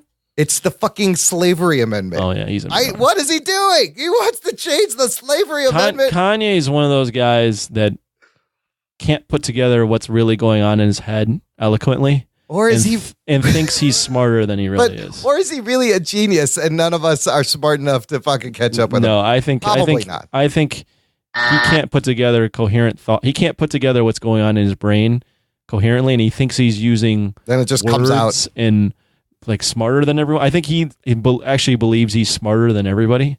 What he really is. Fucking maniac. All right, he's a maniac. Continuing on, pay attention, Anthony. Also, I know you guys have talked a few times over cutting the cable. I've essentially done that. Comcast, fuck me, so fuck you, Comcast. Anyway, I have a streaming service called Fubo. Fubo has every sport you could think of: football, baseball, basketball, soccer, rugby, tennis, golf, cycling, MMA, literally everything you can think of on both collegiate and professional. You can record games or watch them live. It has a plethora of movies and TV shows, old and new. You can be logged into 4 or 5 accounts as well to watch on the go if you need to. The only stipulation is that it's $40 a month, and there's no access to games playing on ESPN. Not many games play on the actual ESPN channel, though. Personally, I think Fubo is worth it and much better than cable. I just checked, and Fubo has every Harry Potter movie, a majority of all Marvel movies, Jurassic World, newer X-Men movies, the OG Tobey Maguire Spider-Man movies, plus tons of non-nerdy popular movies. The list is literally endless, so if you're on the fence about cutting cable, this may be a solution. I'm going to pause here. I've never heard of Fubo. I've never heard of Fubo, but there are other cable cutters that you can look into. Fubo might be great. Not having actual ESPN for me would be kind of downer.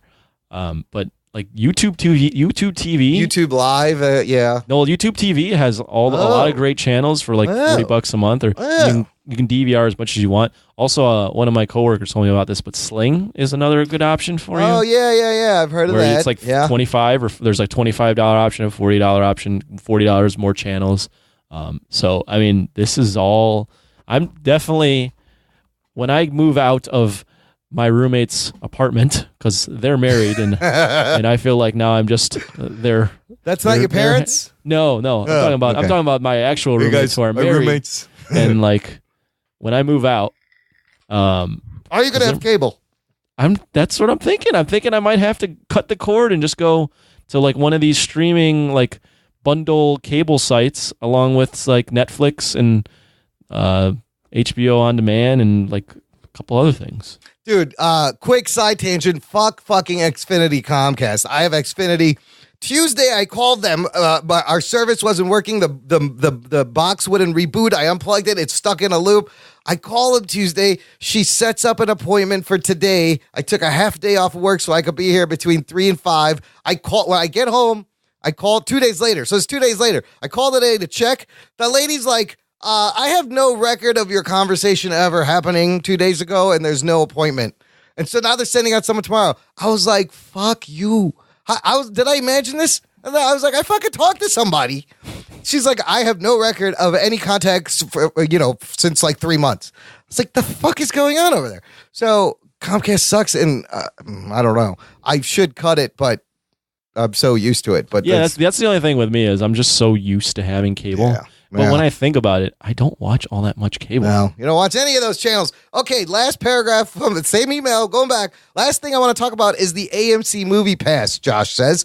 $20 a month and up to 3 movies a week, and it is amazing. If I see 2 movies a month, it pays for itself, but I end up seeing 4 to 5 just because I can. For example, I would never have gone to see the movie Searching, starring John Cho, if I had to buy a ticket. But I saw it and I was shocked at how well that movie was put together. I highly recommend everyone see it if they have the chance. So if anyone has an AMC near them, take them up on this offer. Only $20 a month for unlimited movies.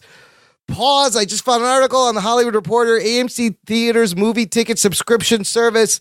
They got 400,000 customers in the first 14 weeks they launched. Wow. So is MoviePass just done? I don't know. They're still around. I've saw conflicting stories of like people were quitting and then they were restarting their thing, and people who had started it, they like ended it. Like I think they're going to try to make it through the winter holiday season, but I don't think the stock is doing well. But this AMC, also, I heard that John Cho movie Searching is actually really good. It's all told through like Facebook messages and Facebook video. Like he's searching for his daughter goes missing. So he dives into her computer and has like the digital social media trail. And it's told through apparently like social media screens and texts and stuff. Like kind of a unique thing. I love John Cho. So I heard that's pretty good. He finally ends with, sorry for the long ramble. Hope you enjoyed my advice. Love the show. You all keep me laughing the whole time. Send me stickers. Thanks, Josh McClenny. Josh, if you want stickers, you know what you got to do. Sign up for the Patreon. Yeah, sign up for the Patreon. Jockandnerd.com/Patreon. You'll get stickers. Finally, I got another voicemail from Lewis again. What's up, guys? It's Lewis. Super pumped. I'm pumped. Anthony style. I'm pumped. Yeah, me too. Because you're going to be able to play Spider-Man, dude. That's fucking awesome. Yeah. That is a good deal. I actually bought the game day one. And I just finished the main story. It really just blew me away, man. I think the acting is amazing. The graphics are amazing. It really reels you in, and it's like a different take on Spider-Man. I love the after college graduated Spider-Man already. Like Peter's already well into being Spider-Man. It ain't some homecoming shit, which I still like. But I don't know. This is just more my feel, more my taste for Peter Parker. So everything is just done super well. You're going to love the story. My question is, what do you think about them making a comic book, extending and exploring this kind of exclusive PlayStation Marvel video game universe? They're actually writing it, or I think it's already written. They're I think it's a number 0 that they're starting with, which is weird. So I don't know if it's going to be a continuing series or not, but I just wanted to see what you guys think about them expanding on this storyline. So the book he's talking about, it's actually out. It's called Spider-Geddon, which I'm sure Ruggs would love that fucking name. And it's a 5-issue series. It's issue 0. You can read the whole thing online. I'll put a link in the show notes. I found the whole comic book online. But it seems to take place during the Spider-Verse crossover in the past. So what happens is Doc Ock, Superior Spider-Man from 616, comes to this universe to recruit this new Spider-Man. He's from Earth 1048, and he brings him back to his world to fight the Inheritors, which was the storyline for Spider-Verse. So it's kind of interesting because, like Lewis said, this This, you know how we're like, Homecoming is not my Spider-Man? In this game, dude, this is my fucking Spider-Man. It's so good. The guy voicing it, his name is Yuri Lowenthal. I just heard an interview with him on the latest Collider Heroes. He does a great job. Every time there's so much heart in this story. When he talks to Aunt May, when he talks to MJ, they're like broken up and it's like awkward when they meet and you want them to get back together. But then, of course, the Parker luck is there. And every time something good happens to him as Spider-Man, something bad happens as Peter and vice versa. But dude, this fucking game is amazing. It's got everything. It's got puzzles. It's got stealth play. You could just swing around for hours. Here's the best thing, Anthony. Yeah. You swing around and occasionally you hear J. Jonah Jameson has like a radio show and he'll pop up and just he's like Alex Jones of this universe talking shit about Spider-Man. It's fucking great. Oh, yeah, I think I remember you telling me that in the post. But then there's crimes that happen, right? You'll hear the police radio saying, we got a robbery here or an accident here. And then occasionally there's ones that are like drug deal in progress, send police. Every time there's a drug deal, I'm like, you go save him? No, I'm like, you know what? That guy's just trying to earn a fucking living. Oh, he's my fine. God. He's trying You're to the worst Spider-Man ever. In fact, I go over there and I stop the police from getting to him. Do you really? He's just trying to sell some shit. No, you can't do that. I don't actually do that. But I'm like, drug deal? No, leave him alone. The prisons are overcrowded with these guys anyways. He's probably just selling some weed. He's not hurting anyone. You are a Spider-Man fan and I'm that's the worst mindset Spider-Man. you would take because you were Spider-Man. I'm like, my drug God. deal? Listen, we got more important. We got demons over here and the Kingpin, and you worried about a drug deal? Fuck it. Who's he hurting? Leave him. Wow. That's the best part of the game. I'm like 50% through with this game, and it's so good. I'm still playing on easy, but I could switch it apparently, but I'm not going to. Because it's still kind of You're hard. still playing on easy. Dude, it's challenging. You're the worst. I love this game. This motherfucker. So if you listen to the post show, yeah, I give this guy shit. I'm gonna do it again. This man plays video games on easy. What a puss. You realize it's been like 15 years since I've played a console game to the point where when the controller rumbled for the first time, my God, I was like, that was insane. what the fuck is this? Oh, I forgot it does this. I forgot there's a rumble. The rumble is great. There's a rumble in the controller. I did. Dude, look, the last thing I had was the first Xbox. It didn't have any of this shit. Anyways, do we have a Felty League update? I got a drop. Oh, yeah. Here, 1 second. Here's the National Felty League update. Oh, thanks, Ruggs. We miss you. Feel better. I gotta say, last week I wasn't even trying because I'm not trying. I'm not even updating my roster each week. Okay. I won my first game. So oh shit! Whoever Mathis is on the Revengers, you suck, bro. But as Anthony far wasn't even trying. I'm not trying. As far as the divisions, Ray Swanson's team, the Titan Snaps, are 4-0, still undefeated. Shit. Wow. Followed closely by OJ's Parole Board, Chaz Hubbard's team, and the Felty Falcons, Roberto Rivera. On the DC side, it's a bit more of a shittier division. Jeezy the Snowman, Joe from work, is in a 5-way tie with the Hazelnuts with Chris Williams, Matt Miller's Speedsters, Bill Mathis's The Avengers, and Game of Thrones by Matthew Lawrence. So there's a 5-way tie for first in the DC division and a Ray Swanson in first place all by himself in the Marvel division. How many people are in the DC division? Is that just everyone is tied? 7. There's 5. So 5 out of the 7 people are 2 and 2. It's 2 and 2. Jesus. 2 wins, 2 losses. It's anybody's But it's still game anybody's game. It's still early side. in the season. Ray Swanson, though, killing it on the other side. Killing it. He's killing it. All right. I got to say something, though. Yeah. And I'm just thinking of this now. Yeah. But for my review of Iron Fist, I want to apologize to the listeners. Yeah. Because I don't think I was very coherent at all. And the reason for that is I literally just watched it. Yeah. So instead of getting my thoughts where I've thought about this for a few days and kind of put together in my mind what I want to say, you basically got a half hour or so of my instant reaction, which is never that great. You know what? For second season of Iron Fist, that's enough. I think that's all it deserves. I don't need to put much more time than my instant reaction in it. No, isn't it funny? We live in a world now where people aren't given time to think about things. Like the minute you see something, like, what'd you think? Tell me now. And I'm like, dude, I just fucking let me process. Doing the instant reactions for Patreon, although fun and definitely, something I hope people appreciate. Yeah. It is really hard to put together a coherent thought after you've seen something. Like I never sound as good as I want to sound. I don't ever sound as good as I want to sound. Yeah. But especially in my instant reactions. Yeah.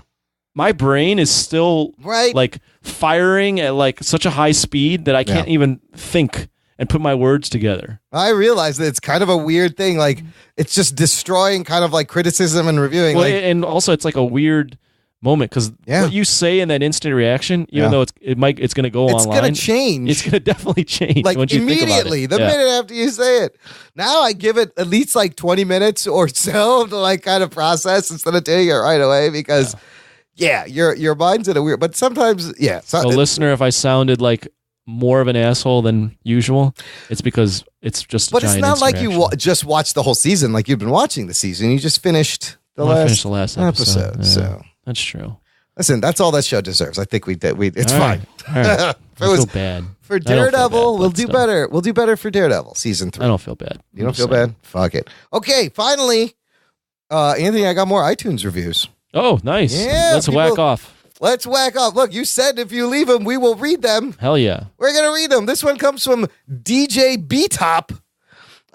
Subject, tons of weekly nerd fun. I've been listening to these guys for over a year now, and their show never gets old. You get 3 different personalities that love what they do, and it clearly comes through the air. What keeps me coming back is that it really feels like you're just hanging out with friends discussing anything superhero, sometimes sports. They're all pretty funny, and I always end up learning something new about a superhero or two. Check them out. Thanks, BJ Top. BJ Top. DJ B Top. I am now casturbating as we speak, as we read these. So we are casturbating. Next one's from Dr. Liam Steven, a doctor. 5 stars. He says, I finally saw Black Panther on Netflix last Monday. Whoa. Yes, I'm a bit tardy, I realize. But it was such a fantastic film that I went back and listened to a few podcast reviews. One show I frequent, Voice from the Underground, is always mentioning this show. And truth is, I'd always meant to give it a listen. But turns out I've never been much good with time management. Story goes, they had Imran. He spells my name with an E. It's fine. On that week for the Black Panther episode. So I figured I'd remedy this finally. And so started with Jock and Nerd for their respective review. Some 6 hours later, I came to a realization that I'd binged 4 episodes and bloody missed supper. Oh, shit. So that's the story. You've got a fantastic show, mates, and you've gained a listener for life. Cheers. I think this is from Europe. This is from the UK. Who talks like Sounds like that. Dr. Liam Steven, thank you. I still am flabbergasted when people listen to us and decide they want to keep listening to us. So thanks, man. You got lost in a Jock and Nerd hole. And thanks to Voice from the Underground. A cock and turd hole. Cock and turd hole or a shit show. You've been caught in the shit show. But we love Voice from the Underground. And that's why you want to cross-promote. Because some of our listeners will listen to them. Their listeners are coming over here. Listener, if you want to leave us a review, hear it on the show, visit jockandnerd.com/review. We'll take you right to our iTunes page. You can leave a review there. Well, that's it, Anthony. Any final thoughts for the week? I got nothing left, man. I got nothing left to give. Are you spent? And I'm spent, listener. Make sure you tell a friend, share the show, post it out there. Let's grow this empire of stupidity. Thanks for listening to the Jock and Nerd podcast. My name is Imran. My name's Anthony. He's the Jock. He's a nerd. We'll see you next week. Hey, shut the fuck up. I'm doing something. Oh, he's got a baby. Is that how you talk to your baby, Chaz? Was he talking to his baby, maybe? That was before the baby. Here's Rice. That's a big fuck up right there. Jock and Nerd.